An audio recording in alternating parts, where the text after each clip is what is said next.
Bueno, quedó todo pronto, arrancamos.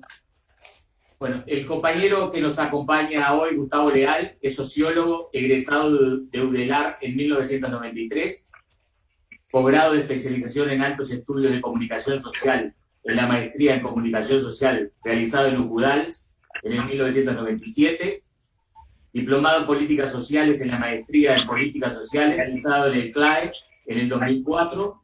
Se desempeñó como consultor en varios organismos internacionales y organizaciones civiles. Trabajó en proyectos de intervención social y evaluación de políticas públicas en nuestro país y en otros países de la región. Fue docente de Sociología Urbana de la UDELAR, Facultad de Arquitectura y Comunicación Social, exdirector del Observatorio Montevideo de Inclusión Social de la Intendencia Municipal de Montevideo, y entre el 2012 y 2020 fue asesor del Ministerio del Interior y luego director de Convivencia y Seguridad Ciudadana. Y además ahora escribe. Bien, compañeros, y una breve reseña del asunto que nos convoca hoy, que es visualizar cómo afecta la LUC a los aspectos vinculados a la seguridad. Durante nuestros gobiernos, un aparato comunicacional puso en jaque a las políticas ministeriales y la población compró el mensaje de gran inseguridad. Hoy siguen ocurriendo hechos similares, pero se disimulan. Tomando una frase de Gustavo, podemos decir que nuestro interés es comprender para transformar, y para eso la honestidad sobre el pasado y el presente es clave. Ningún mentiroso o negador cambió nunca la realidad. Preferimos asumir lo que sucede que regodearnos con la mentira. Preferimos seguir trabajando para que no se pierda lo conquistado, generar herramientas para lograr un gran sí en el próximo plebiscito, y entre todos lo demostramos con las firmas. Por otra parte, queremos también agradecer a SUDIELSU, el Sindicato Único de Intérpretes Español en Lengua de Señas Uruguaya, y en su persona, en su representación, a la compañera Lorena Barrios. Muchas gracias. Toda la palabra, Gustavo, toda tuya. Bueno, en primer lugar, buenas noches. Muchas gracias por la invitación. La verdad que es un placer poder dialogar e intercambiar puntos de vista. También un saludo a algunos compañeros que sé que desde Rocha están retransmitiendo, y que ayer el Comité de la Paloma de Rocha me pidió que grabara un mensaje para comunicarle a toda la gente de Rocha que ellos iban a estar levantando la transmisión esta. Así que también a ellos un saludo, y bueno, y a través de las redes a todas las personas que están en comunicación. A los compañeros les pedimos si no pueden silenciar los micrófonos para que no acoplen y los habilitan cuando quieran participar.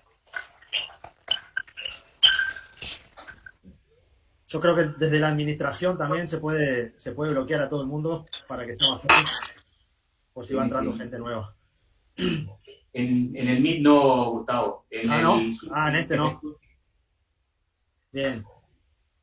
Bueno, yo quería compartir con ustedes algunas reflexiones en torno al tema de la ley de urgente consideración y la seguridad. En primer lugar, un capítulo que tiene que ver con el enfoque que se le está dando a la ley de urgente consideración como la responsable de la baja de los delitos. Y tratar de responder la pregunta de si es cierto que la LUC es la responsable del descenso de los delitos que el gobierno informa. Y en segundo lugar, dentro de eso mismo también, algunas reflexiones sobre los nuevos indicadores que el actual gobierno está presentando sobre el tema de los delitos. En segundo lugar, me interesaba hacer algunas reflexiones sobre lo que los artículos que se quieren derogar no dicen sobre seguridad. Porque parte de las cosas que se están escuchando en estos días hablan de situaciones de lo que podría llegar a pasar si la ley de urgente consideración se deroga. Y hay personas del gobierno diciendo cosas que son realmente mentiras. Entonces me gustaría hacer algunas puntualizaciones sobre eso. Lo tercero que quería hablar con ustedes y comentarles, creo yo que debería ser el enfoque más conceptual de abordaje de cara a la ley de urgente consideración, y en cuarto lugar hacer algunos comentarios específicos sobre algunos de los artículos. Es decir, que sobre esas 4 capítulos voy a intentar condensar en forma relativamente rápido. Voy a tratar de ceñirme a un tiempo aproximado de unos 40 minutos, 45 minutos, para después poder tener un intercambio. Y bueno, y si me extiendo, le voy a pedir que me lo hagan saber. Igual tengo un reloj aquí, mirad. En primer lugar, alguna gente del gobierno, y en particular el primero que habló de esto fue el expresidente Sanguinetti, hace 15 días atrás en un reportaje que le hizo Canal 5 en el programa ¿Quién es quién? Y después, como siempre, ha logrado ser el vocero del herrerismo, aunque él es colorado, y matrizó un poco parte del discurso que en este fin de semana repitió en particular el secretario de la presidencia, Álvaro Delgado. Sanguinetti dijo que gracias a la LUC habían descendido los delitos y que si la LUC se deroga va a volver la inseguridad, y por lo tanto la inseguridad va a ser responsabilidad del Frente Amplio. Eso se lo dijo al periodista Vanessa Yan de Quién es quién en Canal 5. Y hay algunos senadores y también el secretario de la presidencia que lo repitió, en particular este fin de semana. Y el secretario de la presidencia fue más lejos todavía en algunas otras apreciaciones que ahora voy a comentar. Pero lo primero que quiero abordar es esta idea de que gracias a la LUC bajaron los delitos en el Uruguay. Bueno, eso que dice Sanguinetti, que repiten los legisladores del oficialismo y del gobierno, es mentira. Es una absoluta mentira. Y para fundamentar que es mentira, voy a tratar de hacer una línea de tiempo con argumentos, porque el gobierno, y en particular Sanguinetti, se ha caracterizado por radicalizar las discusiones en base a consignas, permanentemente, y a polarizar. Él es el principal responsable de la grieta política en este país, que la fundamenta cada vez que puede, planteando o volvemos a la policía de Bonomi o nos quedamos con la policía de Larrañaga. O sea, a ese nivel es la discusión. ¿Por qué digo que es mentira que gracias a la LUC bajaron los delitos? Por lo siguiente. Nosotros tenemos un gobierno nuevo desde el 1 de marzo del año 2020. Bien, el 13 de marzo del año 2020 se decretó la emergencia sanitaria en este país. Se clausuraron las clases, se clausuraron los espectáculos públicos, se clausuraron las actividades nocturnas, los bailes, la construcción entró en un receso autoacordado, se clausuraron los parques y se clausuró buena parte de las oficinas públicas. Corría ya el primer mes de marzo y a finales de marzo ya el gobierno estaba planteando que había una nueva realidad desde el punto de vista de los delitos y que entendían que los delitos iban a bajar. Alrededor del 10 de abril, el ex ministro Larrañaga anunció en la prensa que los delitos en el primer mes habían bajado. ¿Sí? Durante el mes de mayo, el Ministerio del Interior y el gobierno hicieron conferencias de prensa para anunciar que en los primeros 60 días de gobierno los delitos habían bajado. Y en el mes de junio, cuando pasaron los 3 primeros meses, hicieron una nueva conferencia de prensa y presentaron estadísticas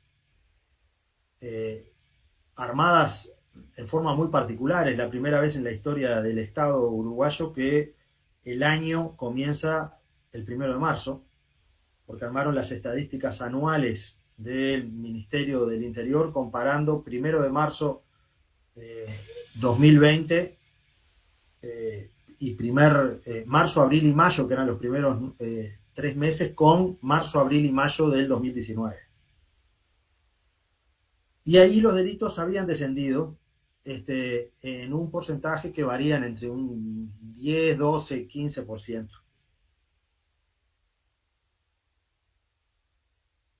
¿Por qué digo que es mentira que gracias a la LUC bajaron los delitos?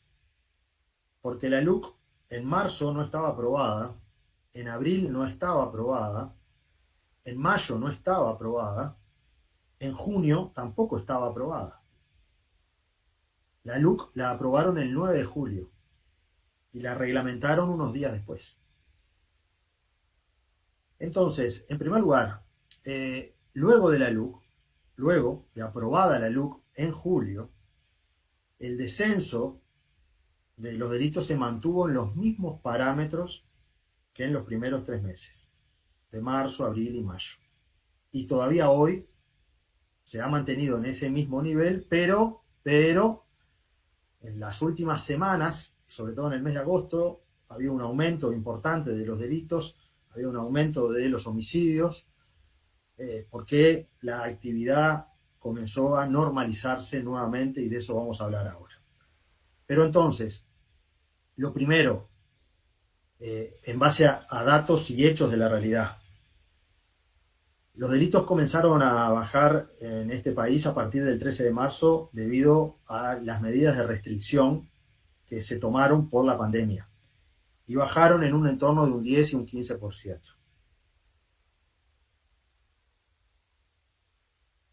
El primer fundamento es que el gobierno dice que gracias a la LUC bajaron los delitos, y eso no es verdad.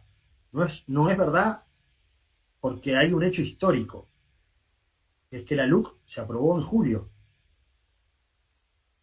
Y ya en los primeros 2 meses y 3 meses ya Larrañaga había hecho N cantidad de entrevistas y de datos estadísticos había presentado donde los delitos habían bajado. En segundo lugar, los delitos, si bien no bajaron por la LUC, tuvieron un descenso que se explica principalmente por las medidas de restricción que hubo de la pandemia. Y recién ahora, a partir del mes de agosto, cuando muchas de esas restricciones comenzaron a levantarse muy lentamente, esa tendencia comenzó a cambiar. Y creo que para poder evaluar realmente la situación de seguridad, para poderla comparar con el 2019, un año normal, va a haber que esperar probablemente a el inicio del 2022, porque hasta ahora, si bien la situación se está normalizando, recuerden que la primera vez que hay bailes en 17 meses fue en la noche de la nostalgia y cada 40 minutos te prendían la luz y te abrían las ventanas para que parara el baile y pudiera para que se pudiera aplicar el protocolo. En los estadios, el primer partido fue con Peñarol, donde había 5.000 personas. Ayer había 15.000 en el estadio de Peñarol viendo la selección. Por lo tanto, esto va a ser bastante progresivo y la recuperación de la vida social en el país, esperemos todos que se normalice, y cuando tengamos efectivamente una situación donde haya actividad de cine, donde haya actividad de teatro, donde haya vuelta ciclista, donde haya carnaval, donde haya fiesta de la patria gaucha, donde haya kermeses, donde existan actividades sociales y culturales donde los 4 millones de turistas, entre 3.300.000 y 4 millones de turistas que ingresaban cada año vuelvan a ingresar, ahí podemos hablar de situaciones similares y comparables.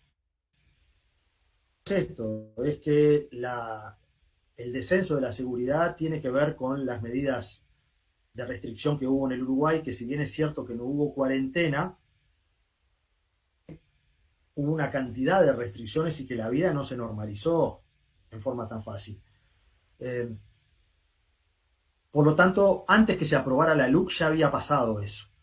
Y empezó a pasar en forma abrupta a partir del 13 de marzo, que es la fecha de las medidas de restricción.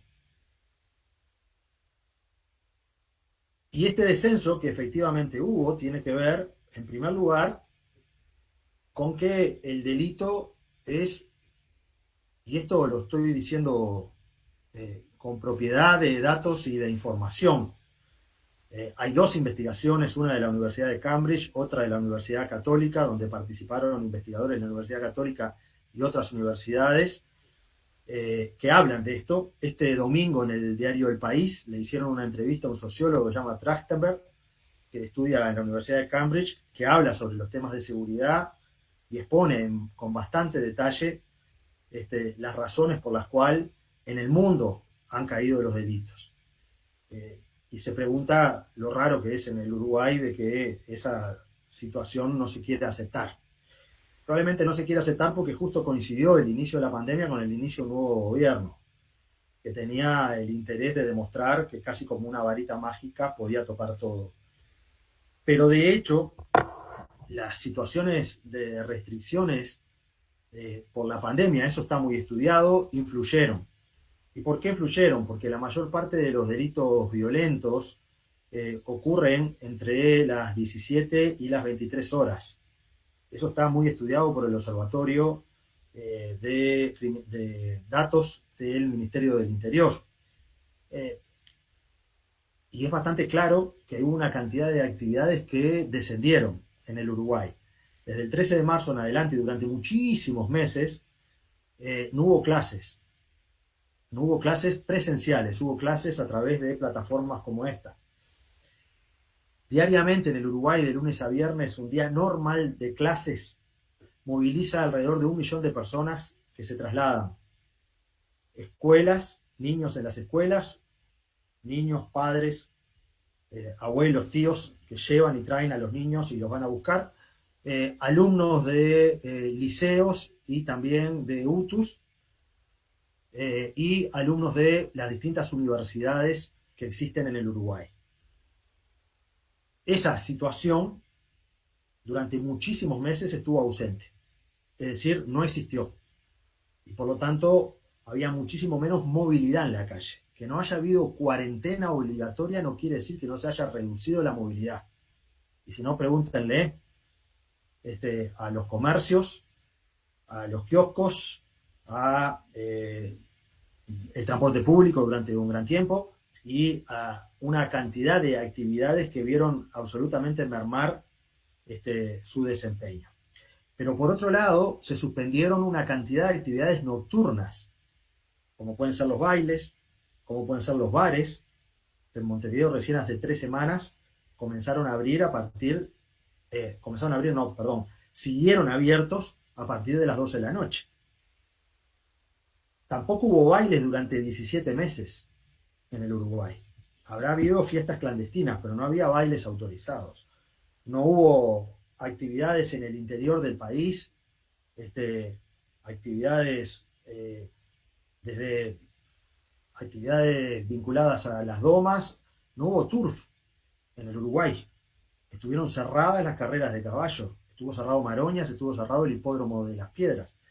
Solamente el hipódromo de Las Piedras, un fin de semana, moviliza 5.000 personas en torno a la actividad del hipódromo. Y cuando hay ese tipo de actividad, también hay oportunidad a veces para la actividad delictiva. Desde intentar robar un auto que queda estacionado hasta robarle a las personas que llevan o que van a esa actividad. Por algo hay despliegues de seguridad en torno a esos lugares cada vez que hay actividad. Pero tampoco hubo fiesta de la patria gaucha, como les dije, pero no hubo carnaval en el Uruguay. No hubo vuelta ciclista y no hubo carnaval en Artigas, y tampoco hubo actividades deportivas masivas como las correcaminatas o como los maratones, grandes concentraciones de personas, no hubo espectáculos musicales. Todo eso genera una restricción de la movilidad que impacta fuertemente en la oportunidad.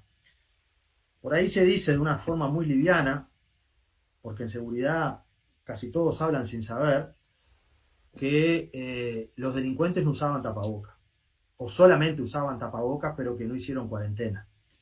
Y en realidad no tiene nada que ver eso. Acá hay un tema vinculado a la oportunidad del delito. Y esos escenarios se restringieron. Y se restringieron en un porcentaje que impactó en una menor escala de los delitos que se reportaron. Siempre asumiendo y dando por bueno los datos del Ministerio del Interior, que a su vez tuvieron una restricción. La Fiscalía, que es un lugar donde se puede denunciar delitos, durante muchos meses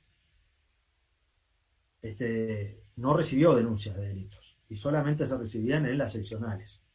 Y en muchas seccionales, lo hemos visto en varios lugares, tomaban las denuncias siempre y cuando fueran delitos graves, como hubo algunos carteles en algunas seccionales aquí en Montevideo. Entonces, decir de que hay dos investigaciones de la Universidad de Cambridge, y otra donde participan investigadores de la Universidad Católica y dos universidades norteamericanas, que hablan de que en el Uruguay sucedió una baja de muchos de esos delitos que están en ese orden, debido al tema de la pandemia. Y si vamos a los números, nosotros podemos, en base a los números oficiales, si nosotros comparamos los números que acaba de publicar el Ministerio del Interior hace 25 días atrás, que es el informe del primer semestre del 2021, en comparación con el primer semestre del 2020, lo que vamos a ver que en relación a los hurtos, por ejemplo, que hacen tanto anuncio de que bajaron, uno lo que observa de acuerdo a los números es que en relación a esa baja que ellos están hablando de 10 hurtos menos por día.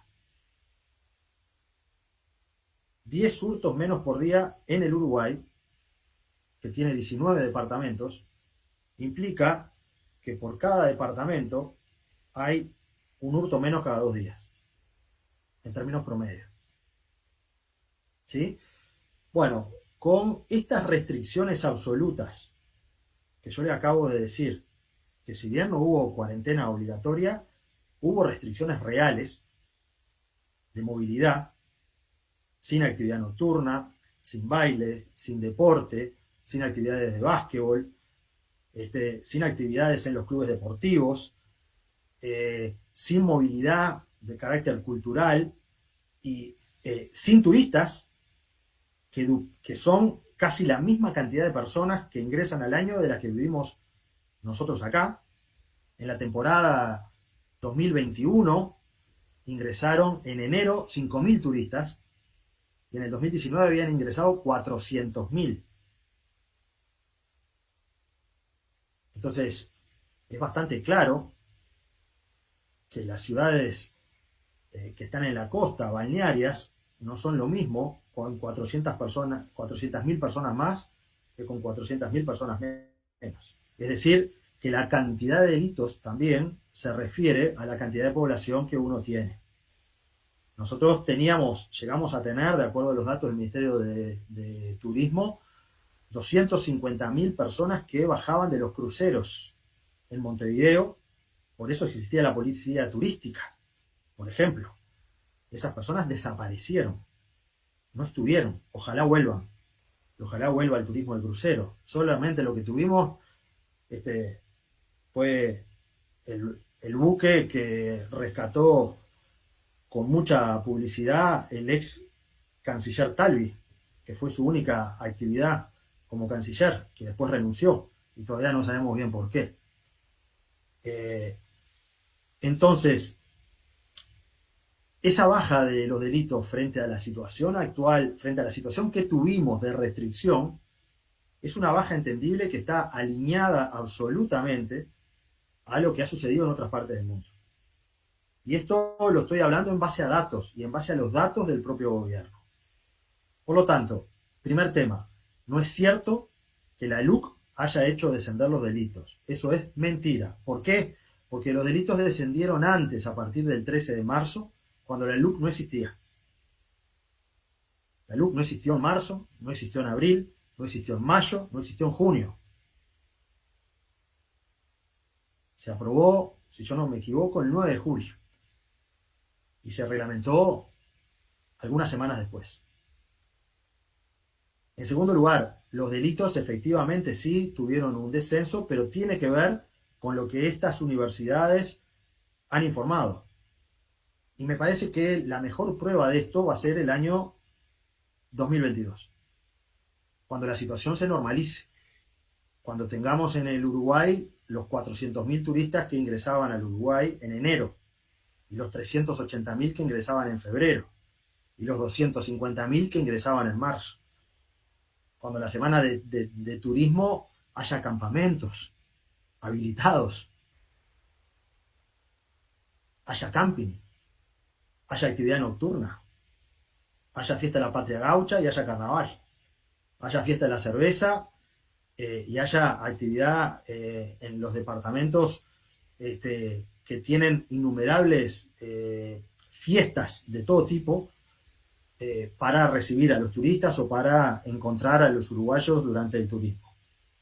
Y así sucesivamente, cuando tengamos una montante de la población, cuando el liceo, las escuelas, las universidades vuelvan a full a su actividad, como se está recuperando en las últimas semanas. Solamente para que tengan en cuenta, el 24 no tuvimos Noche de la Nostalgia, ¿no? Recién el año anterior, el 24 de agosto tuvimos, esa noche hubo 3 homicidios. Y en los últimos 10 días de agosto hubo un homicidio por día. Coincidente con el inicio de la recuperación de la actividad cada vez más abierta de la sociedad. Eso es notorio además en la calle, que los bares están abiertos hasta más tarde, etcétera, etcétera, etcétera. Capítulo 1 entonces, el de la LUC y las mentiras. Capítulo 2, lo que no dice la LUC. Yo creo que hay en el proceso de recolección de firmas, mucha gente que recogía firmas decía de que había gente que iba a preguntar en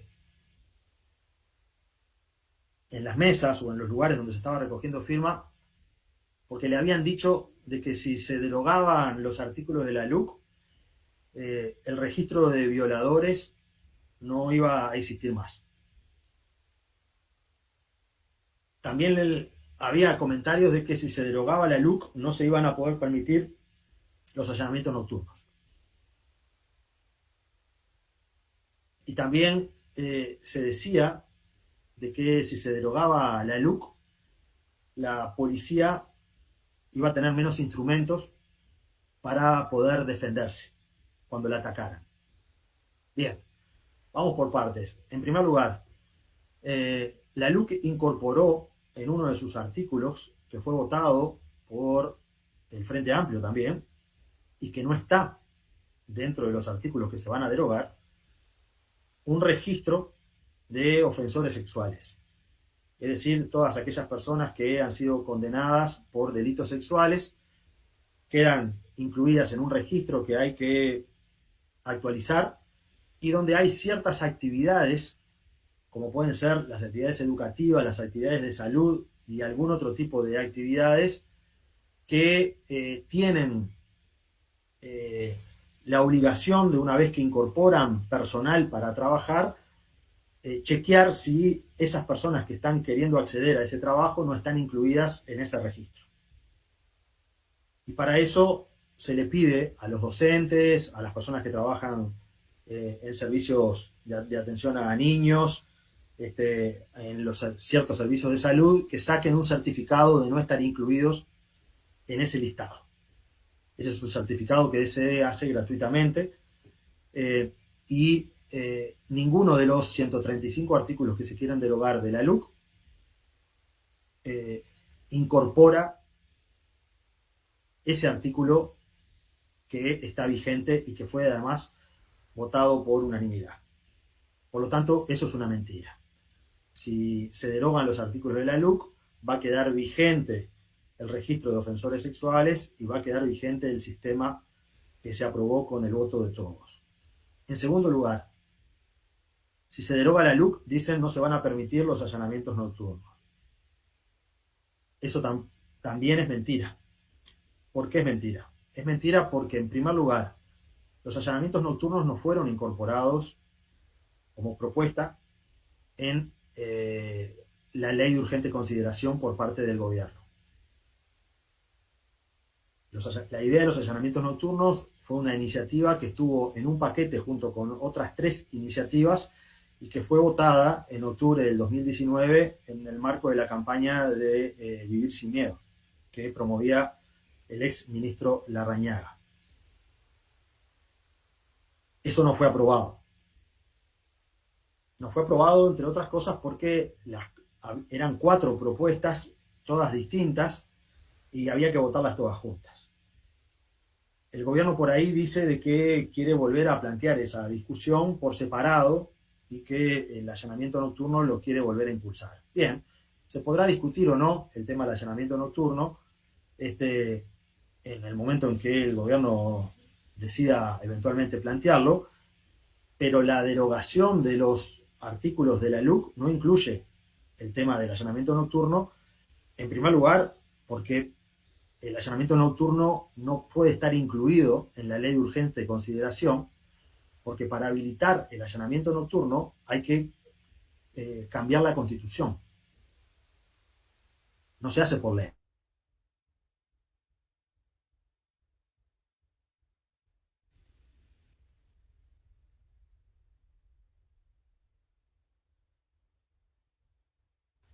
¿Se cortó? Hola.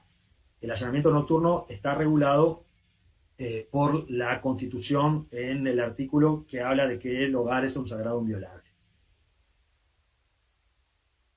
Otro punto, que es el tema del respaldo o no a la policía con la LUC. Yo creo que esto ha sido parte de una campaña muy mediática, con esta idea de que la policía no va a tener respaldo si tiene un enfrentamiento, si se elimina la LUC. Yo lo que les quiero decir es que durante el 2019 la policía abatió a 31 delincuentes. Es decir, que los mató en el marco de procedimientos policiales. Se enfrentó con ellos y en el enfrentamiento con armas de fuego resultaron muertos los delincuentes. En ningún caso las personas que tuvieron esa situación tan difícil de enfrentarse a tiros con un delincuente tuvieron problemas y todos fueron, digamos, absueltos en el sentido que a ninguno se le cargó ninguna responsabilidad en la medida que habían actuado bajo las normas y habían actuado bajo la ley de procedimiento policial. Quiere decir de que actuando bajo la ley y bajo las normas, no actuando a los sheriff, sino actuando profesionalmente, hay elementos suficientes para proteger el accionar policial. Y el argumento son los números. En el año 2019, ninguna de las personas que abatió a 31 delincuentes en la calle tuvieron dificultad alguna. Yo creo que esta campaña de la LUC va a tomar algunas de estas mentiras y las va a tratar de plantear como latiguillo. Por ejemplo, el secretario de la presidencia acaba de decir este fin de semana una nueva mentira, diciendo de que él no sabe, pero que es muy probable que si se elimina la LUC hay 500 presos que van a ser liberados. Álvaro Delgado está mintiendo. Adrede está mintiendo. En primer lugar, porque eso no es verdad. Que dé la lista de quiénes serían los 500 presos que serían liberados y las razones. Porque no hay ninguna norma de las que se quiere derogar que esté planteando la posibilidad de liberar presos. ¿Sí? Entonces, ese tipo de argumentos, o sea, es grave que el secretario de la presidencia en una gira partidaria, además, durante el fin de semana, haya dicho eso. Y lo más grave es que no haya nadie que pregunte o repregunte a una autoridad con ese nivel de responsabilidad de dónde saca semejante afirmación para decir semejante irresponsabilidad. Creo entonces, en el capítulo, que hay una cantidad de elementos que tienen que ver con las mentiras en torno a la derogación de la LUC que hay que estar muy atentos. ¿Por qué? Porque ya lo dijo, el herrerismo tomó nota, como el escriba ahora del herrerismo, ellos están repitiendo eso mismo, y van a ir a una campaña de polarización en base a etiquetas y base a mentiras. Como por ejemplo esto, la LUC es la responsable de haber bajado los delitos. Si se deroga la LUC y si se aumentan los delitos, aunque hay un gobierno multicolor, la culpa es del Frente Amplio. Porque para este gobierno, que está obsesionado con el Frente Amplio, todo es culpa del Frente Amplio. Ahora va a llover dentro de un rato y también probablemente la culpa vaya a ser del Frente Amplio. Por lo tanto, hay que estar atentos a eso. Tercer tema, el enfoque general. Gustavo, sí. un segundito, que quería aclarar una cosa. Están haciendo, el compañero que están haciendo preguntas por Facebook para aclararle que las estamos anotando y que una vez que termines la exposición respondemos todas las preguntas. ¿Te parece? ¿O querés ir respondiendo en las Sí, perfecto. Al final. Sí, al final. ¿Está? Impecable. Es solo para aclarar que estamos registrando las preguntas. ¿Está? Bien. Gracias. Bueno, tercero, el enfoque en términos generales. La campaña para que va a ser, digamos, para el referéndum que va a ser en marzo, aparentemente, sí, en principio, es una campaña de discusión pública que va a ser compleja tanto para el gobierno como quienes queremos derogar la ley. ¿Por qué? Porque en campañas anteriores, cuando se han puesto a discutir en general las leyes, que se quisieron o que se pusieron en consideración de la opinión pública,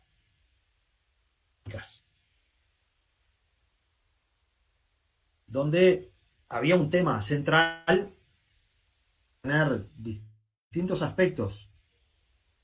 Eran normas que hablaban sobre una temática en específico. Imagínense, recordarán en el año 89 el voto verde, la impunidad para los militares o verdad y justicia. Había una cantidad de temas y consecuencias en torno a eso, pero un foco estaba muy claro. Que impulsó el padre de la calle. Era bastante claro. Era empresas públicas sí, no.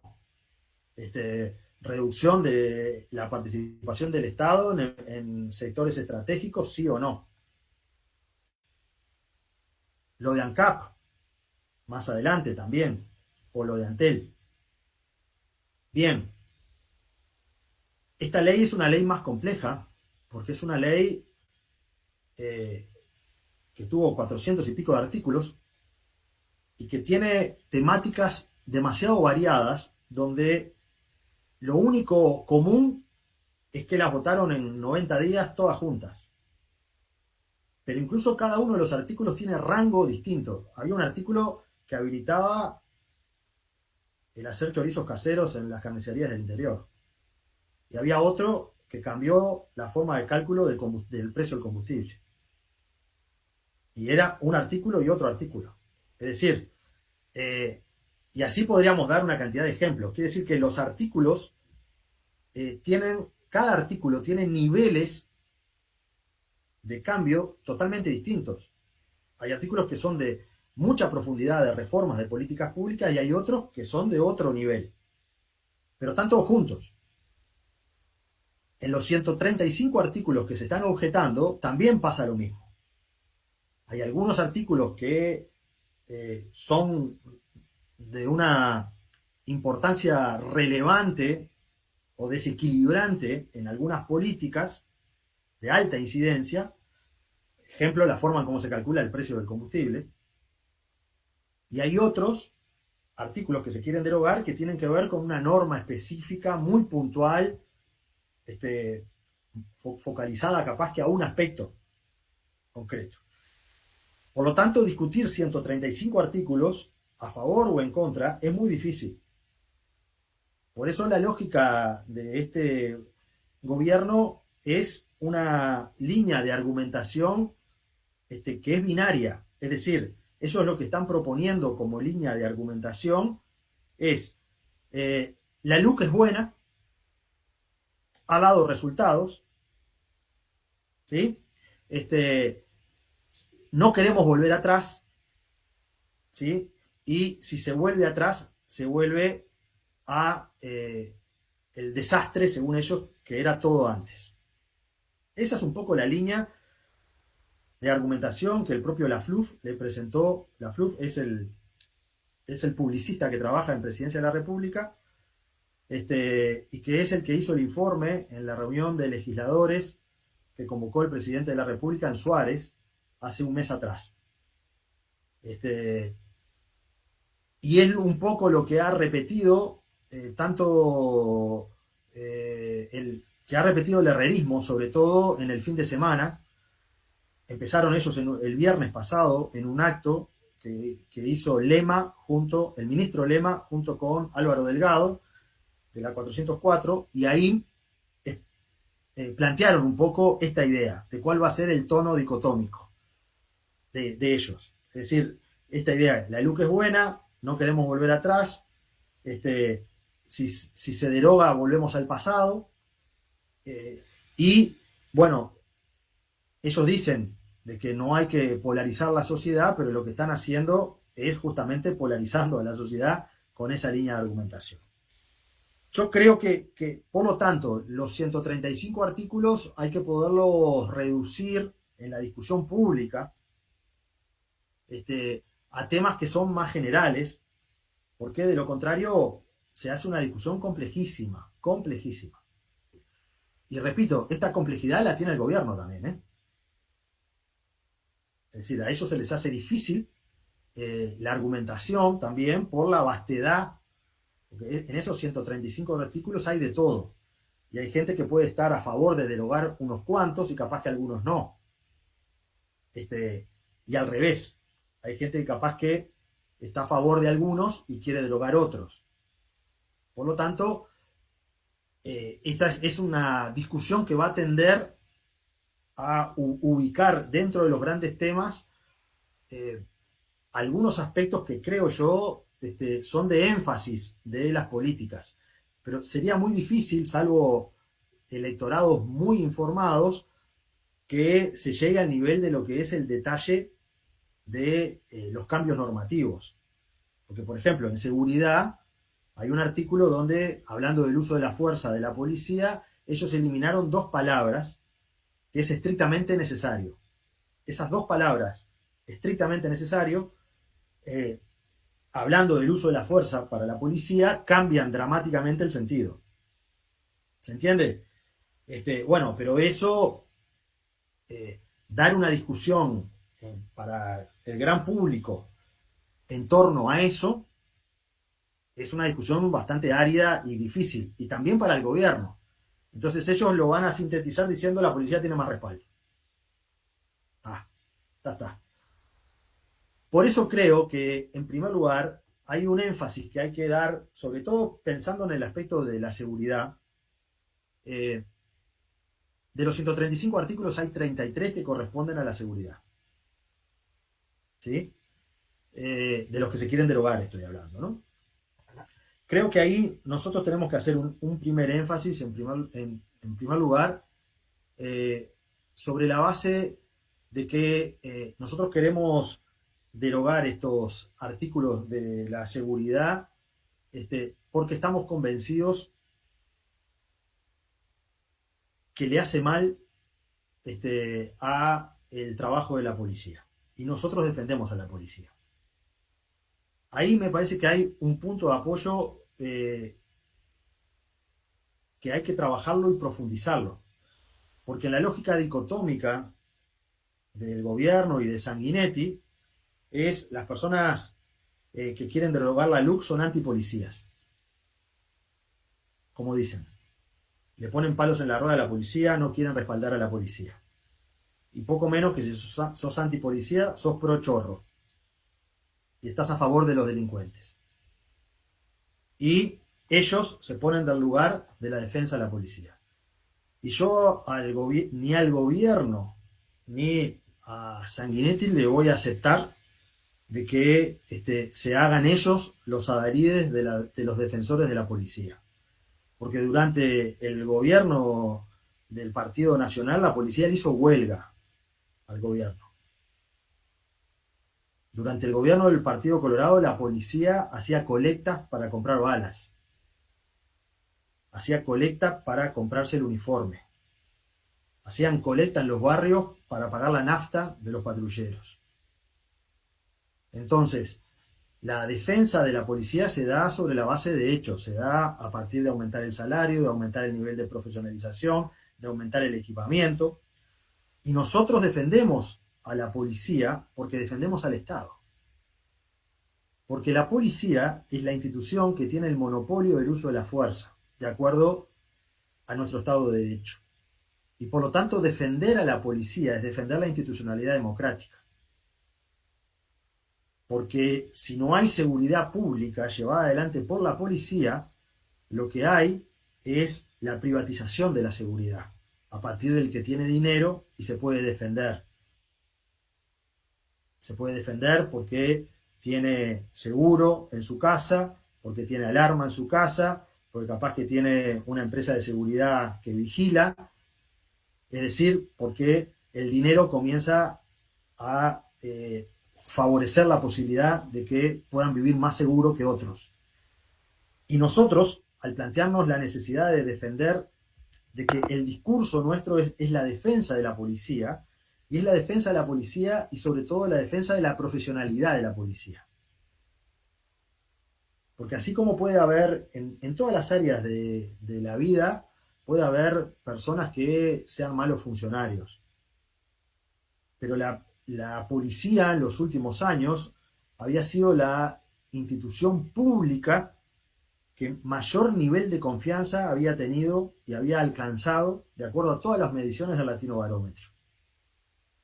Había arrancado con una confianza muy baja y en los últimos años había aumentado en forma increíble su nivel de confianza. Y no hay estrategia de seguridad pública que no se base en la confianza en las instituciones. Por lo tanto, lo primero es que la LUC lo que hace es erosionar un sistema de regulación del trabajo policial que va a favorecer, básicamente va a favorecer una mayor desconfianza en el trabajo que la policía lleva adelante. Y ahora lo voy a explicar. Entonces, hay algunas normas que están en la LUC, escritas en el escritorio de algún abogado y votadas en el Parlamento, que lo que hacen es poner a la policía en un nivel potencial de exposición sin ningún tipo de defensa, como por ejemplo hacerle creer a los policías que gracias a la ley de defensa legítima ellos pueden tener una autorización abierta a hacer uso de la fuerza. Y eso no es verdad, porque la ley que se plantea admite prueba en lo contrario y por lo tanto es como decía el abogado del sindicato policial, es un escudo de plástico. Es la idea de que pueden estar protegidos, pero en realidad no están protegidos en nada. Porque es facilísimo arengar a la policía como un hincha para que vayan para adelante, pero después, en la práctica, los policías pueden terminar en los juzgados porque esas normas no los habilitan a generar cualquier tipo de atropello. Y ya hay una cantidad de casos donde los policías han sido procesados pensando que estaban protegidos por la manija en realidad que se les da permanentemente, decir, bueno, no, la policía no va para atrás, ahora hay una actitud que va todo el mundo para adelante, como si esto fuera una cancha de fútbol, pero en la institucionalidad democrática, a pesar de eso, hay normas que regulan el trabajo profesional de la policía y que no autorizan justamente alguna de esas cosas. Por lo tanto, creo que la idea de que nosotros queremos derogar algunos de estos artículos porque creemos en la profesionalidad de la policía, porque nos preocupa que ese trabajo de profesionalización que fue creciendo comience a erosionarse, y porque nos preocupa no mandar al frente a los funcionarios policiales con escudos de plástico, como decía el abogado del sindicato de la policía, es un tema que deberíamos de tomarlo como enfoque, porque nosotros no podemos caer en el lugar o dejarnos ubicar en el lugar de que por estar en contra de alguna de estas medidas estamos a favor de la delincuencia. Esa etiqueta yo no la acepto. Como no acepto que me digan de que este gobierno defiende a la policía cuando en 2 años no le ha aumentado el salario. En 2 años no ha aumentado el salario. Entonces a la policía se la defiende con hechos. No es de palabra. No es diciéndole en el hombro, ah, qué bien, vamos arriba. En el vamos arriba está bárbaro. Porque esto es como pensar que los partidos de fútbol se ganan porque hay un hincha detrás del golero diciéndole metan huevo, vamos para adelante. No, no. Los partidos se ganan si uno tiene un buen complejo deportivo donde pueda entrenar, donde si los jugadores después de jugar al fútbol, bueno, tienen buena alimentación, donde si tienen un entrenamiento que sea sistemático, etcétera, etcétera, etcétera. A partir de ahí el profesionalismo se define. En segundo lugar, creo que hay un segundo tema de enfoque que es el tema de la libertad, de las libertades democráticas.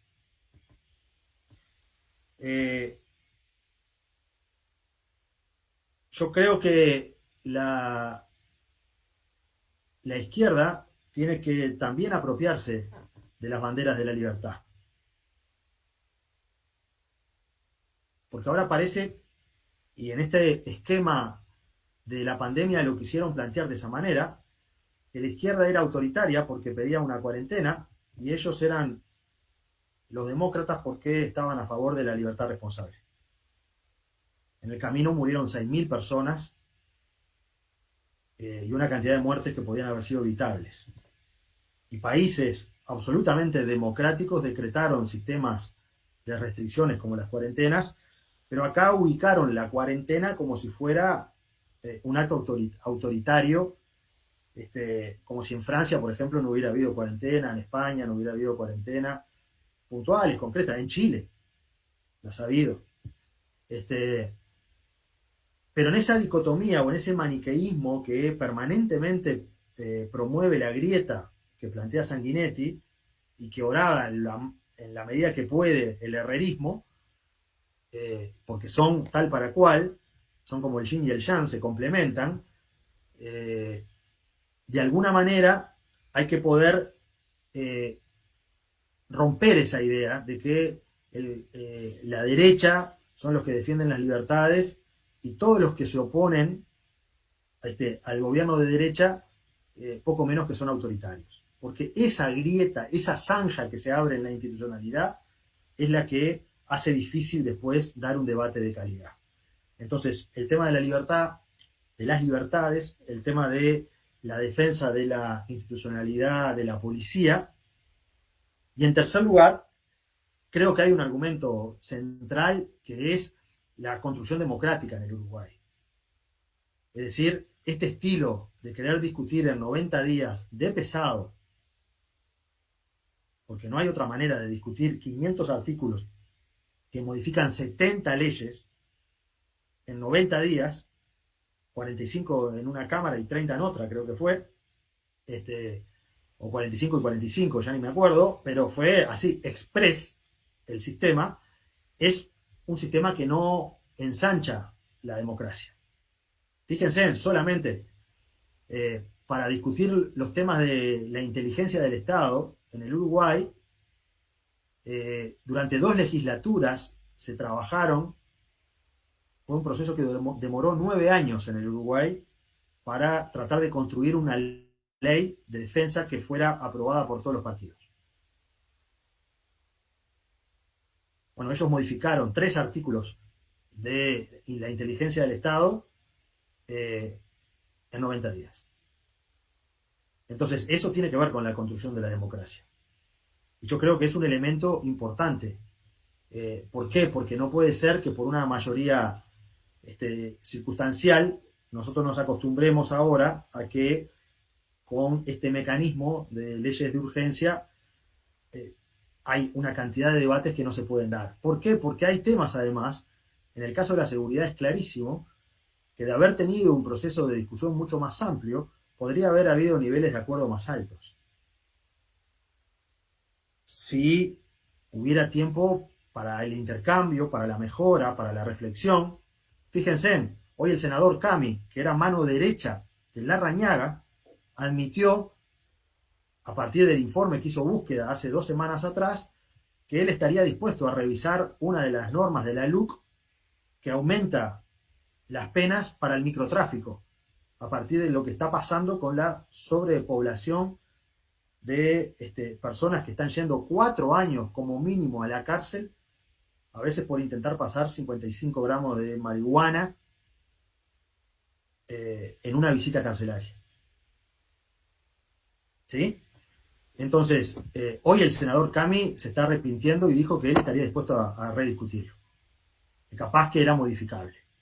Bueno, en el momento que ese artículo se incorporó, había otros 460 artículos junto con ese que se estaban discutiendo todos a la vez y no hubo el tiempo necesario para reflexionar. Solución democrática. Cuarto ítem. Creo que de los 33 de la LUC que se debería hacer énfasis. En primer lugar, porque son de amplia cobertura. A ver, hay algunos de los artículos de esos 33 son de niveles de modificación de políticas distintas. Es sobre la creación de la Dirección Nacional, que está objetado porque ahí hay toda una discusión sobre cómo se construye institucionalidad y cómo se transversaliza las políticas de Estado. Pero al lado de eso hay uno que le autoriza el porte de armas automático a los retirados policiales. Entienden que son como cosas de distinto nivel. Y no se puede, ni siquiera en seguridad. Ahí. Y yo creo que son relevantes para discutir, en particular, Uno de ellos que tiene que ver con esto que acabo de decir, que son dos artículos que están concatenados, establece la posibilidad de que las personas que oficiales tengan el goce del derecho al porte de armas en forma automática, que es que esos retirados policiales con porte de arma automático intervenir, entiendan que hay un delito que está en curso, como si estuvieran amparados por la ley policial, lo cual lisa y llanamente es instalar la ley del sheriff en el Uruguay. En el Uruguay, para una cosa son los jubilados policiales y otra son los retirados policiales. Los jubilados policiales son aquellas personas que cada cantidad de años de servicio logran la antigüedad necesaria para jubilarse por la caja. El retirado policial es toda aquella persona que participó en algún momento de la institución policial y en algún momento de su carrera se desafectó, pidió la baja. En algunos casos pasan a retiro para jubilarse, por lo tanto, el universo de retirados siempre es más grande que el universo de jubilados. Hay retirados que no se jubilan porque entraron con 18 años en la policía y a los 24 se van. ¿Ah? Y hay otros que entraron con 18 años en la policía y se retiran con 55. Bien, la ley lo que establece es que todos los retirados tengan derecho al porte de arma automático, que es un derecho que el Estado le otorga a un grupo muy especial de personas. El derecho en el Uruguay, la regulación de las armas, de la tenencia de armas y del porte, está legislado hace muchísimos años. Una cosa es la tenencia de armas y la otra es el porte. El porte de armas es que te autorizan a andar armado por la calle, en la calle o en cualquier lugar, que tú podés trasladarte armado al supermercado, a la panadería, a la feria, a la playa, al cine o caminando por el barrio o a tu trabajo.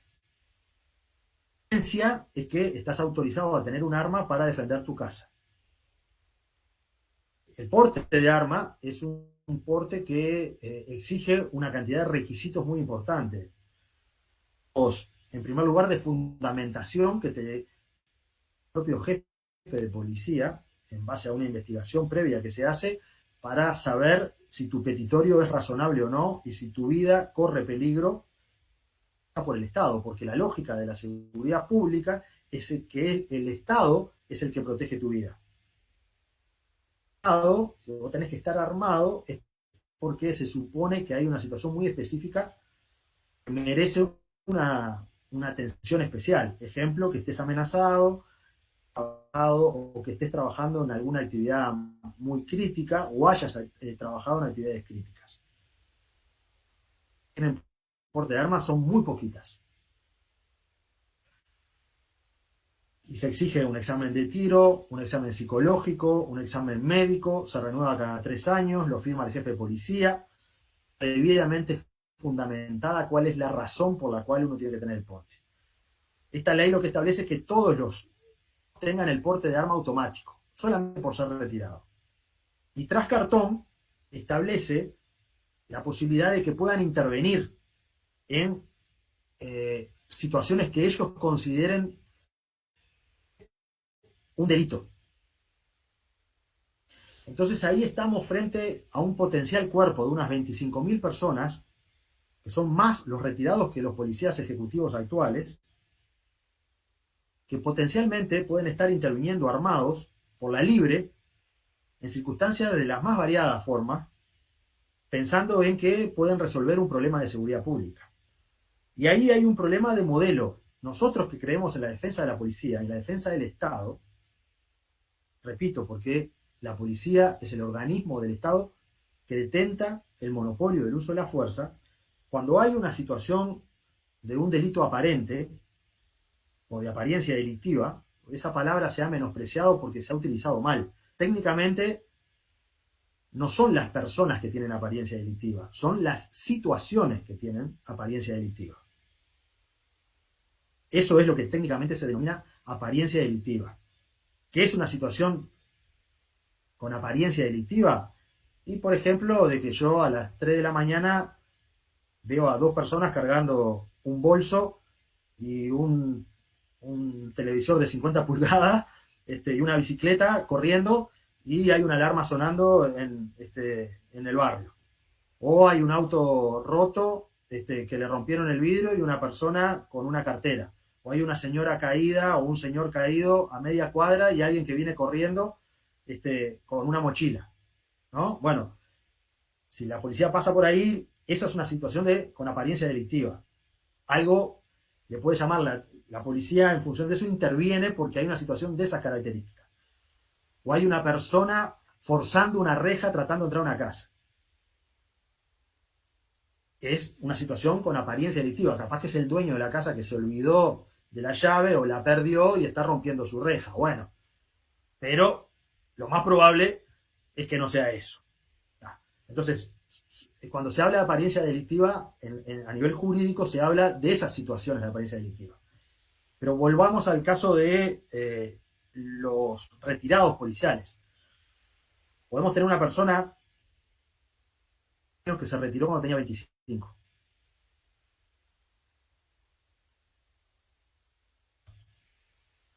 Bueno, a esa persona le van a dar la posibilidad de que, por ejemplo, cualquiera de ustedes que está ahora escuchando está en su casa, ¿no?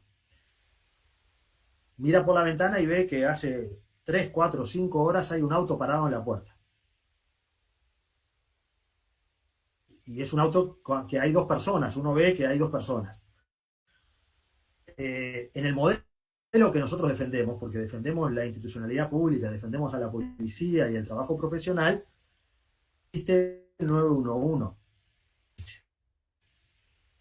Como vecino, llama al 911 y dice, mire, quiero denunciar que acá en la puerta de mi casa, en tal esquina, parado hace horas, que es sospechoso, no es de acá, pido por favor que si las personas que están ahí, bueno, si hay algo extraño, esa llamada ingresa de gestión, en el centro de comando unificado esa llamada es grabada, el que atiende esa llamada está viendo en su pantalla dónde está desplegada la policía, de acuerdo al GPS que tienen policías que patrullan, y envía a un patrullero al lugar para certificar a ver qué está pasando. Esos policías llegan uniformados, llegan en un patrullero, llegan en base a órdenes que están recibiendo, ¿sí? Y con información a otros policías que están en la zona de que están concurriendo a ese lugar para hacer un chequeo de seguridad.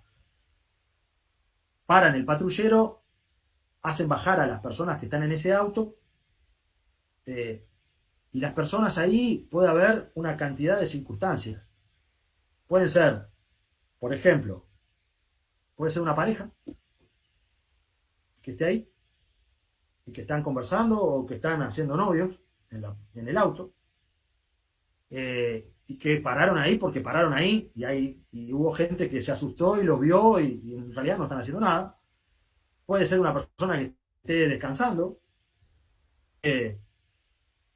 esperando a alguien en ese lugar y que tampoco tenga nada que ver, o puede ser un par de delincuentes capaz que están campañando una casa y están armados. Bueno, la policía cuando llega a ese eventual lugar puede hacerlos descender del auto, en base a la radio y a la tablet que tienes y la identificación que le dieron es la correcta.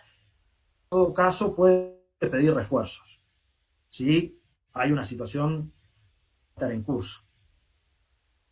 Pero además van a haber ido a ese lugar sabiendo de que hay una denuncia previa de algo que era potencialmente complicado.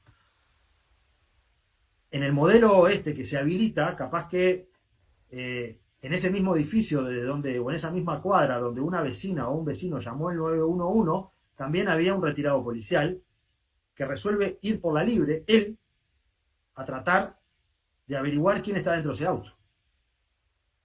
Y entonces le va a exigir, sin estar uniformado, pero con un arma en la mano, estando de civil, identificándose como un retirado policial, que habrá que creerle, porque pónganse ustedes en el lugar, que venga una persona y te diga, yo soy retirado policial, bajá del auto, no sé, capaz que el tipo me quiera afanar, y yo como sé, y se pueden dar una cantidad de circunstancias totalmente fuera de control. En parte también porque ser retirado policial y no estar entrenado, ser retirado policial no garantiza tener capacidad de discernir 15 años después o 10 años después una situación de seguridad de cuando él fue policía. Pero además son personas que no están entrenadas, pero que actúan solos. Que actúan solos frente a determinado tipo de circunstancias. Y por lo tanto, eso habilita eventualmente a situaciones de descontrol absoluto, porque mañana en un barrio, 4 retirados policiales resuelven hacer rondas armadas por el barrio, como seguridad, y no le pueden decir que no. Y en realidad la lógica nuestra de defensa de lo público es exigir en todo caso que haya un mejor nivel de patrullaje, que haya más cámaras de videovigilancia, que haya más presencia del Estado, actuando como Estado. Entonces, bueno, ese tipo de cosas yo creo que hay que tenerlas en cuenta en el debate. Pero recapitulando, capítulo 1, no es cierto que la LUC sea la responsable de haber bajado los delitos. En primer lugar, porque cuando empezaron a bajar los delitos fue cuando comenzó la pandemia y durante 4 meses o 5 meses que la LUC no estuvo en vigor, los delitos habían bajado por esas restricciones y posteriormente que se aprobó la LUC, el nivel de descenso siguió en el mismo guarí. En segundo lugar, el tema de los en segundo lugar, lo que la LUC no dice, que me parece que es importante, porque la sarta de mentiras que van a estar planteando ya las estamos viendo. Repito, el secretario de la presidencia acaba de decir el fin de semana que van a liberar a 500 presos si se deroga la LUC. O sea, imagínense, arrancó así.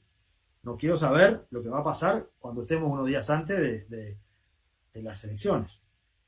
En tercer lugar, el tema de los énfasis. Creo que el tema de la defensa de la policía es un tema importante y es la defensa de la policía porque defendemos la profesionalización del Estado público. Por eso defendemos la policía.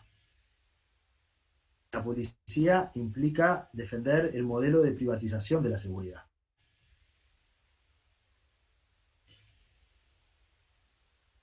Y por otro lado, creo que hay que hacer énfasis en algunos de estos artículos que después se podrán ver, pero esta era una charla más introductoria o más general, porque me parece que la estrategia de discutir tema a tema en la LUC se va a hacer francamente difícil tanto para unos como para otros, porque no se pueden discutir 135 temas a la vez.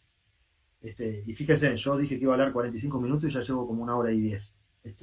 Y no hablé de ninguno de los artículos en específico, salvo 2 al final. Por lo tanto, bueno, creo que este tipo de elementos son los que va a haber que volcarle a los compañeros que están a cargo de la Comisión Pro Referéndum para que haya una especie de síntesis de cuál va a ser el enfoque general. Y es más, creo que hay los temas de seguridad en particular deberían de discutirlo fuertemente el Colegio de Abogados, deberían tener un rol protagónico, el Colegio de Abogados, los defensores de oficio, los fiscales, la Asociación de Fiscales que ha objetado una cantidad de estos artículos. Creo que hay que tratar de elevar el nivel de la discusión y ubicar la discusión no en ese nivel de mentira, van a liberar 500 presos, no van a liberar 500 presos.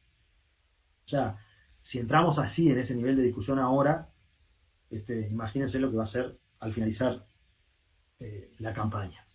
Así que bueno, yo voy redondeo por aquí, quedo abierto a algunas preguntas, pero sobre todo al intercambio entre ustedes también, ¿no? O sea, me interesa mucho escucharlos más que seguir hablando.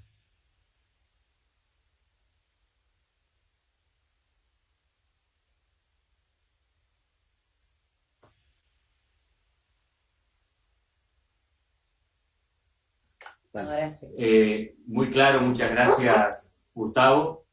La idea de nosotros en el comité, como que pasamos la información, van a ser varias charlas, es para tener insumos, para tener herramientas, para poder salir, si tenemos que convencer, si tenemos que discutir con las personas que no estén convencidas, tener elementos como para poder dar respuesta a las cuestiones que se nos planteen. Una de las preguntas que se hizo a través de Facebook, una compañera que está mirando por Facebook, Liliana Rey, pregunta ¿qué modificación hubo en la forma de denuncia de delitos que pueda influir en la rebaja? Yo, antes de que vos le contestes, una de esas es que cada vez que ibas a realizar una denuncia estaba el sistema caído. Entonces, no te tomaban la denuncia. Ese era uno de los mecanismos por los cuales las denuncias también bajaron, además de lo que ya habías mencionado vos en primera instancia, ¿no? A ver, yo creo que en primer lugar, un objetivo que fue el tema de la pandemia. Hay dos informes que yo se los puedo hacer llegar después, que son estos informes de las universidades que yo hablé recién. Uno que hay un reportaje sobre ese informe en el diario El País del domingo, a Nicolás Trachtenberg, pero hay otros informes, otro de la Universidad Católica, de investigadores de la Universidad Católica, junto con investigadores de otra universidad, Carlos Díaz se llama el investigador de la Universidad Católica, que investigaron el efecto que tuvo la pandemia en el descenso de los delitos en muchas ciudades. Y lograron demostrar que la pandemia tuvo un efecto en el descenso de los delitos. Concomitantemente a eso está el tema de la forma en cómo se han registrado algunos delitos. Ahí ha habido situaciones puntuales de funcionarios que no han registrado delitos. Hay circunstancias como esta que yo dije de la Fiscalía, que durante la pandemia,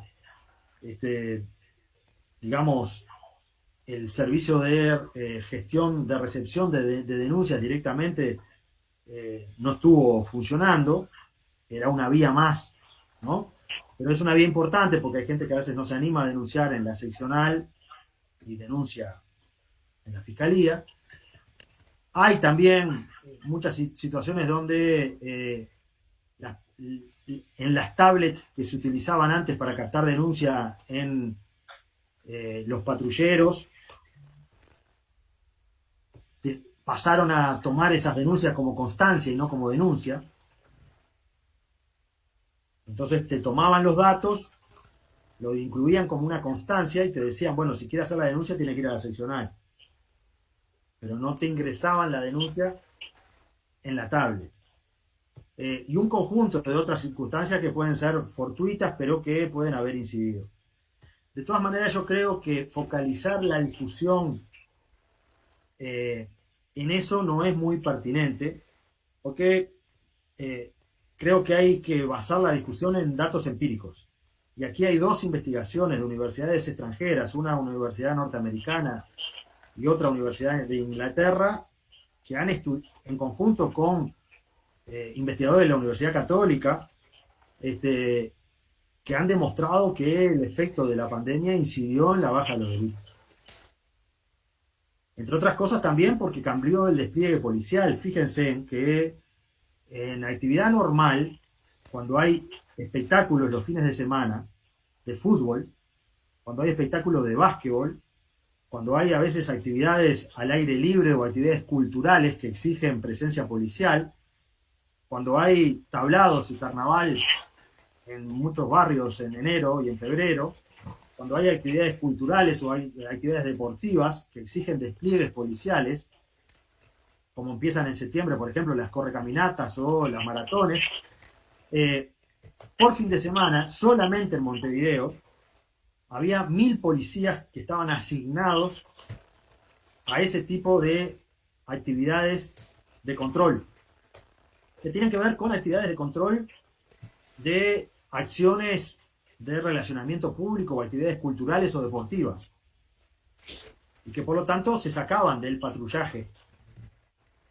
permanente. Y esas personas que trabajaban los fines de semana, después había que hacerlas librar días durante la semana. Cuando vuelva el fútbol, se podrá ver de que hay algunas circunstancias de esas que son latentes. Y por ejemplo, nosotros tuvimos 3 clásicos en plena pandemia que se jugaron a puerta cerrada, 11 contra 11, donde hubo 650 policías asignados. 650 policías asignados en clásicos sin gente, con triple vallado, helicóptero y no sé cuántas cosas más. Entonces, imagínense, si en plena pandemia la situación de seguridad llevó a la policía a hacer un despliegue de esas características, yo no quiero saber lo que sea un día que haya partidos con gente. Entonces, bueno, me parece que el tema central de los delitos es un tema que se va a ver el año que viene, cuando la sociedad vuelva a la normalidad. A la normalidad total. Con turistas, con actividades en camping, con cine, con teatro, con bailes de verdad. No bailes que a los 40 minutos te prenden la luz. Eso parece como un baile... bailando al lado de la tía, ¿no? Que te ponía, ¿no? Como antes. Ibas a hacer novio y tenías a hacer novio en la plaza y tenías a la tía y a la abuela mirándote. Entonces, bueno, eso evidentemente no es un país, digamos, comparable en la realidad con el país del 2019. Cuando se compare, ojalá, por el bien de todos los uruguayos, que la situación de los delitos baje de verdad. Bien, María José quería hacer un aporte o una pregunta. Sí, una pregunta, Gustavo. Buenas noches, que te saludé, pero con la mano. La pregunta es la siguiente, digo, me pareció súper interesante esta separación en capítulos que hiciste, la recomendación del rol protagónico que tienen que tomar algunos actores que conocen fuertemente el tema, y bueno, y el informe de universidades que me parece bueno que tengamos. Ahora, la pregunta es la siguiente, hay una cosa... Hay un encare, digamos, que deberán de dar estas personas en un debate televisivo, en un programa de radio, y otro diferente que tendremos que dar nosotros, quizás militantes de base, frente a la persona que vayamos a golpearle la puerta para tener una charla. Entonces, ¿cómo te parece a vos que sería la forma de encarar? O sobre qué artículos deberíamos de focalizar esa discusión, porque ya sabemos que el gobierno se va a centrar por sobre todas las cosas en temas de seguridad. Entonces nosotros tendríamos que tener, bueno, estos detalles los tendrían que estar conociendo bien, o determinados artículos. Me parece que esto que comentaste sobre las mentiras, ¿no? Sobre la campaña en base a esquemas que dijiste, lo tenemos que tener claro. Pero después, ¿cuál es el abordaje que te parece que deberíamos de tener nosotros, militantes de base, frente a una persona del otro lado de una puerta? Gracias. Bueno, yo creo que hay... Después se pueden ver cuáles son los artículos. A ver, a nivel... Esta es una discusión que hay que darla de trabajo a nivel de base. Hay que darla de manera distinta en un barrio que en otro y en una ciudad que en otra. Creo que parte del proceso de recolección de firmas mostró la importancia de lo local y de los temas acuciantes en un lugar y en otro. Hay circunstancias donde, por ejemplo, en determinado departamento capaz que los temas más importantes tienen que ver con los temas económicos, o con los temas de los combustibles, o en otros puede ser, en determinados aspectos, con los temas de educación. Los temas de seguridad son realmente complejos de discutir, repito, de un lado y del otro. De un lado y del otro. ¿Por qué? Porque modifican leyes que a veces son muy técnicas. Me parece que hay un nivel de argumentación que es que nosotros queremos una policía profesional. Y defendemos a los policías profesionales. Me parece que no hay que... Hay una línea muy importante en la defensa de la derogación de la LUC, que es que nosotros no partimos de la base que a la policía le gusta reprimir y que están locos por dar palo, etcétera, etcétera, porque no es verdad. Nosotros estamos en contra de muchos de estos artículos porque exponen a la policía, la exponen a malas prácticas, ¿sí?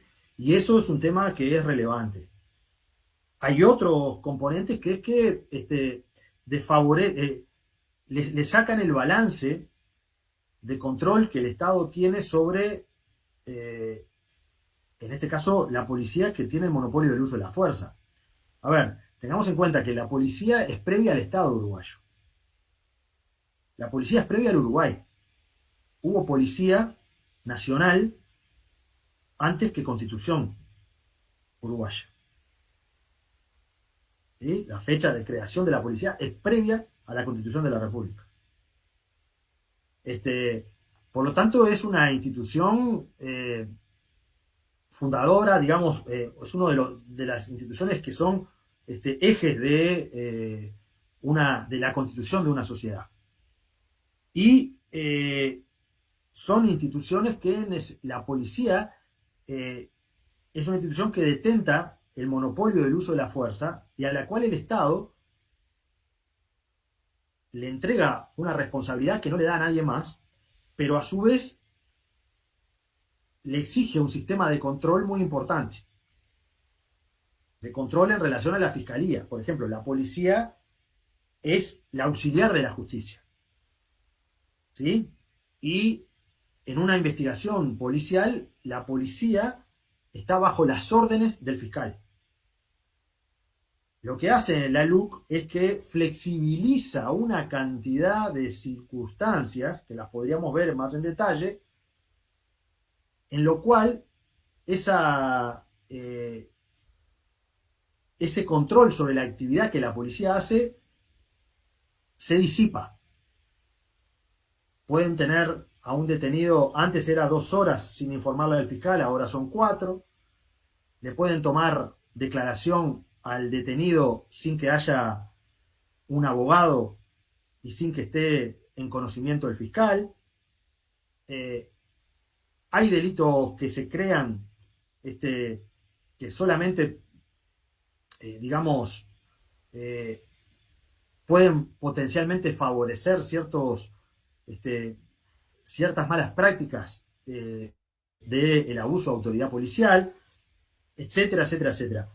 Creo que desde el punto de vista concreto, para el argumento principal que debería estar, que la bandera de la defensa de la policía como institución pública,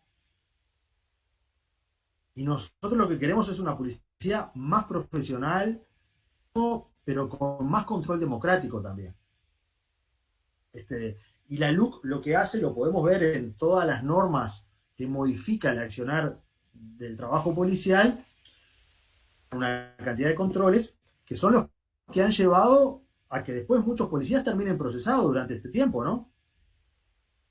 Ahora el sindicato policial se queja de que han procesado a policías por abuso de funciones. O han procesaron a los policías que pararon en un piquete policial a 2 personas en Artigas. Las personas estas eludieron el piquete, se dieron a la fuga y ellos les dispararon, pensando que estaban amparados. Y eso es homicidio, porque para disparar tiene que haber un uso proporcional, regulado y legítimo de la fuerza. Si una persona se escapa de un piquete policial en moto, la respuesta no es pegarle un tiro. Pero en esta lógica de hinchas que ha instalado el gobierno, que instaló Larrañaga y que ahora instala Heber, de arengar justamente a la policía pensando en que están respaldados y después quedan regalados los policías de a pie, regalados, bueno, empiezan a tener ese tipo de problemas. Calculo que en la recorrida que está haciendo la Comisión Pro Referéndum deben estar escuchando a nivel de cada localidad a las distintas visiones que hay sobre estos temas y en función de eso, junto con una campaña con un diseño de comunicación, van a tratar de identificar cuáles son los temas locales a los cuales habría con los cuales habría que discutir. Yo tengo alguna idea, pero me parece que eso responde más a ya un diseño mucho más específico de campaña que habrá que tener, porque esta campaña no se va a dirimir en actos ni se va a dirimir en debates. Bien, Gustavo, creo que entonces te vamos a tener que volver a convocar. No, ahí es la comisión ya. Después de eso es la propia comisión que Bien. ya tiene todo un equipo de gente. Entiendo que Sí, la comisión va a hacer algunas formaciones. Eso está claro, sí. A lo que se refería. del frente en esa comisión, que si yo no estoy equivocado, María José es Lini, es el Pepo Núñez. Son ellos tres.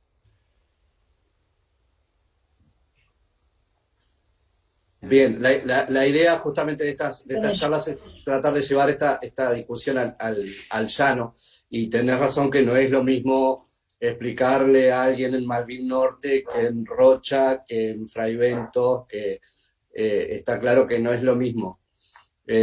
Son realidades diferentes, y a cada uno hay que explicárselo casi que en su lenguaje que manejamos todos.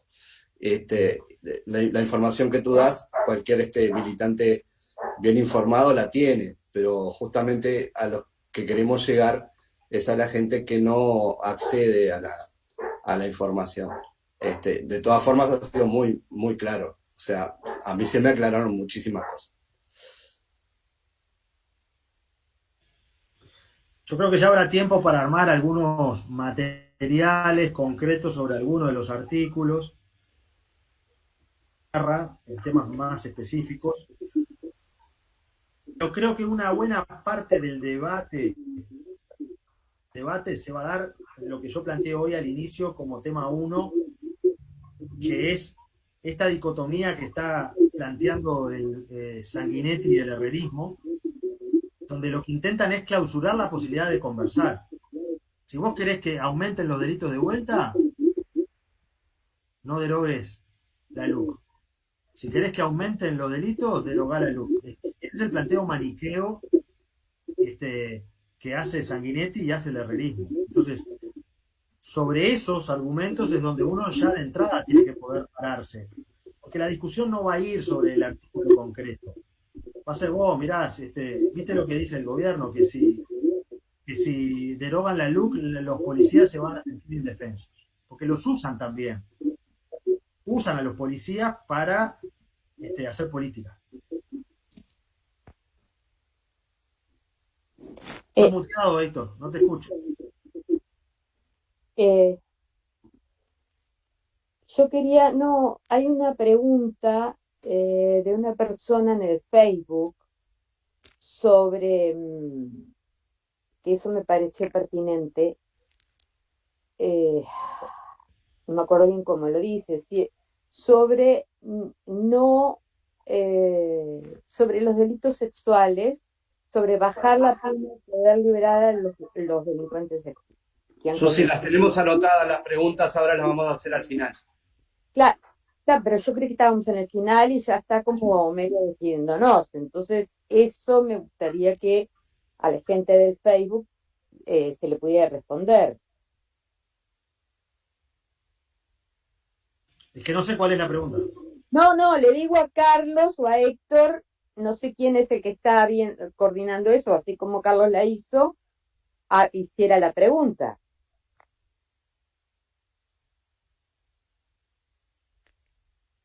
Es decir, la pregunta es, primero, es Gabriela que pregunta, sobre los artículos de sanción por daños a edificios carcelarios y fuga. ¿Por qué no meritarían sanción estos reclusos? Y la pregunta 2 es, sobre negar la libertad condicional a delitos sexuales y gravísimos. ¿Por qué no estamos de acuerdo? Eso pregunta Gabriela. Bien, bueno, yo creo que sobre esos temas, a ver, podríamos extendernos, la explicación de cada uno de esos temas en concreto sería un poco larga, esa es la verdad. Capaz que está bueno hacer una actividad específicamente sobre ítem por ítem de los artículos. Hay alguien con el micrófono abierto.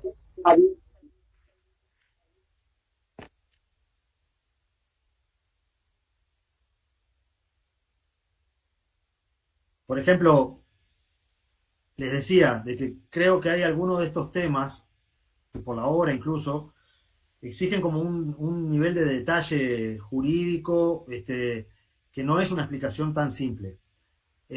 Para que tengan idea, el otro día yo participé de una actividad en Paysandú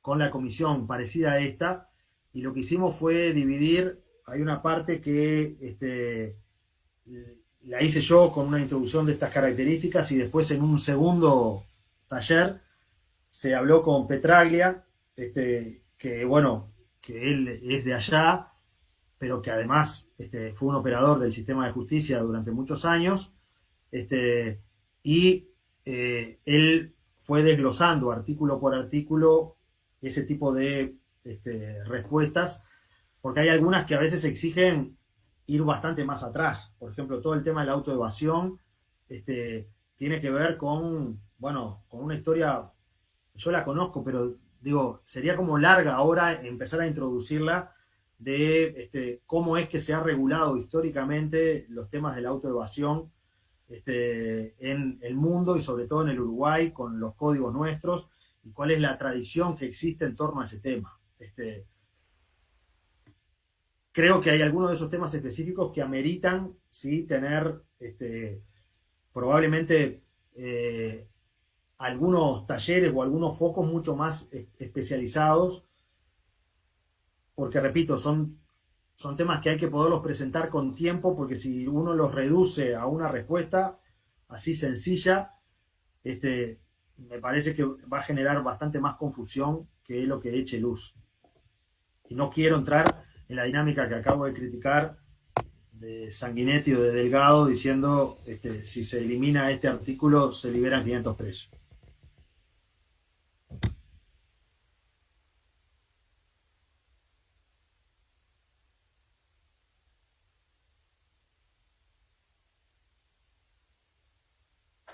Compañeros, ¿alguna otra pregunta para Gustavo? ¿O quieren hacer algún aporte o alguna...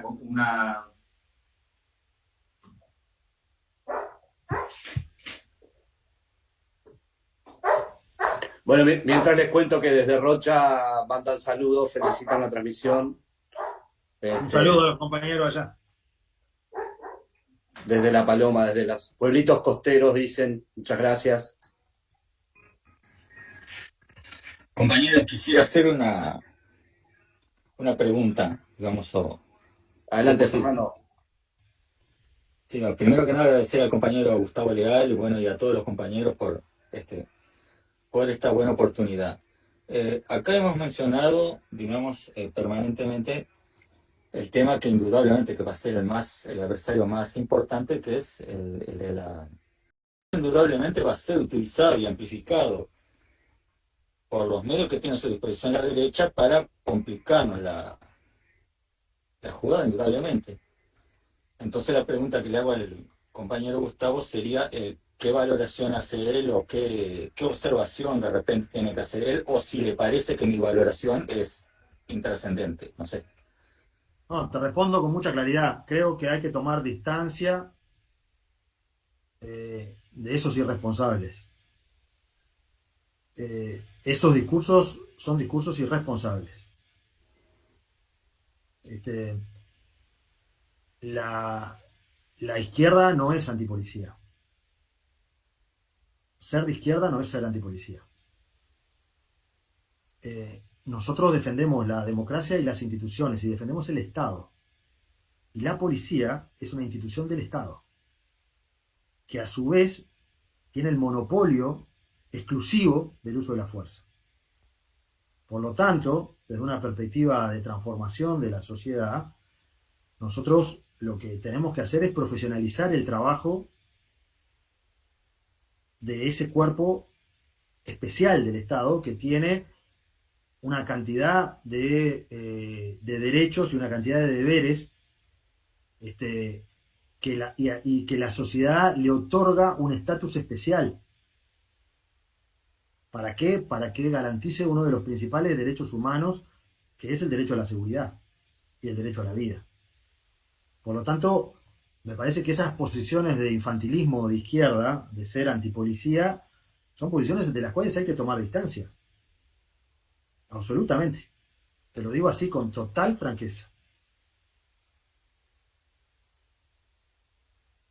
Muchas gracias.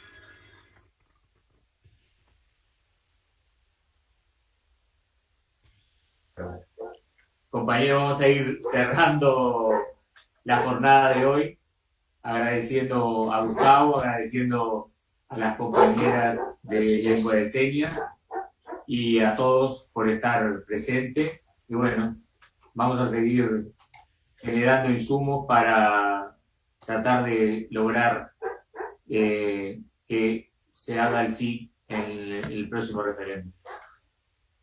Muchas gracias a todos. Gracias, Gustavo, por estar.